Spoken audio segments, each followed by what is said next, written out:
Hi అండి, అందరికీ నమస్కారం. ఎపిక్ స్టోరీ లైన్స్కి స్వాగతం. చందమామ కథల్లోని 4వ కథ, పండుటాకుల పాట. అనగనగా ఒక పెద్ద రావి చెట్టు. ఆ చెట్టుకు ఒక పెద్ద కొమ్మ, ఆ కొమ్మకు ఒక చిన్న రెమ్మ, ఆ రెమ్మకు ఒక చిన్ని చిగురుటాకు. చిగురుటాకును గాలి చల్లగా జోకొట్టింది. సూర్యకిరణాలు వెచ్చగా మేలుకొలిపాయి. ఆనందంతో తబ్బిబ్బయింది చిగురుటాకు.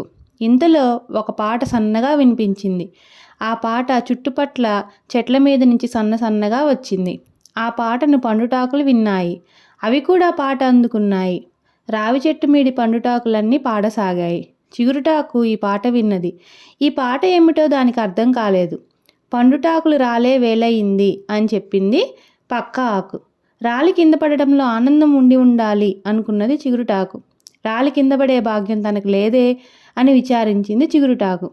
చిగురుటాకు తన విచారాన్ని రెమ్మకు చెప్పింది. రెమ్మ మండకు చెప్పింది. మండ కొమ్మకు చెప్పింది. కొమ్మ బోదెకు చెప్పింది.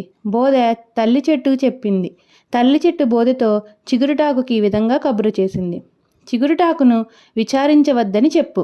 నన్నే అంటి పెట్టుకొని ఉండమను. నేనిచ్చే ఆహారం ఆరగించమను. ఎండలో చలి కాచుకోమను. గాలిలో ఆడుకోమను. పండుటాకుల పాట పాడే సమయం దానంతట అదే వస్తుంది.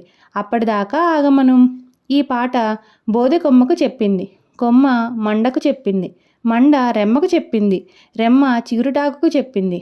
అమ్మ చెప్పినట్లే చేస్తానులే అని అన్నది చిగురుటాకు. అది తల్లినే అంటిపెట్టుకున్నది. ఎంతో ఆహారం తీసుకున్నది. ఎండలో చలి కాచుకున్నది. గాలిలో ఆడుకున్నది. పెరిగి పెద్దదై ముదురు ఆకుపచ్చ రంగుకు తిరిగింది. క్రమంగా దాని రంగు తేలిక ఆకుపచ్చ రంగుగా మారింది.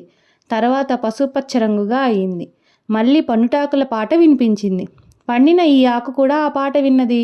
మిగిలిన పండుటాకులతో పాటు పాడనారంభించింది. పాట తెచ్చిన గాలి మెల్లిగా పండుటాకును చెట్టు నుండి వేరు చేసింది. పండుటాకు మెల్లిగా గాలిలో తేలుతూ కింద పడిపోయింది. కింద అనేకమైన ఎండుటాకులున్నాయి. వాటి మధ్య పడి పండుటాకు కూడా వాటిలాగే దీర్ఘ నిద్రపోయింది.